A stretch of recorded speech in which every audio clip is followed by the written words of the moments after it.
Hi guys, good morning. काय चाललंय तुमचं? तर माझी सकाळची सुरुवात झाली आज पिलूला मालिश करण्यापासून. मग काय, पिलूला मालिश करत होते. पिलू मस्तपैकी खेळत होती. कारण आज असं होतं त्याचं की हृदय तिला खेळत होता. रोज हृदय नसतो तिला खेळवायला, कारण तो स्कूलला जात असतो. आणि जेव्हा तो स्कूलला जातो तेव्हा मी तिची मालिश करते. मग काय, तिची मस्त मालिश करत होते, पाठीची मालिश. मग त्याची तुम्हाला माहिती आहे का, लहान बाळाच्या पायाची मालिश करणं किती गरजेचं असतं. मी तर रोज करते. हो, काय चाललं पिल्लू? मग काय, तिच्या मस्त चेहऱ्याची मालिश केली. तिला असं वाटत होतं मी तिला काय तर खायला देते, त्याच्यामुळं ती तोंड उघडत होती. आणि तिला इतकं मजा येत होती आज मालिश करून घेण्यात, कारण की हृदय कंटिन्यू तिला खेळवत होता.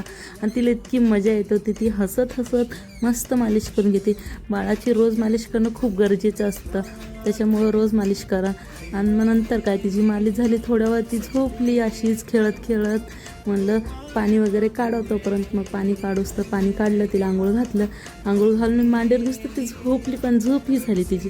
मग काय, पाण्यात टाकूस तर उठली पण हसत. काय उठली, मग काय काम करू देते का ती? मग काहीच नाही करू देत. चला गाईज, मग भेटू उद्याच्या ब्लॉगमध्ये. बाय.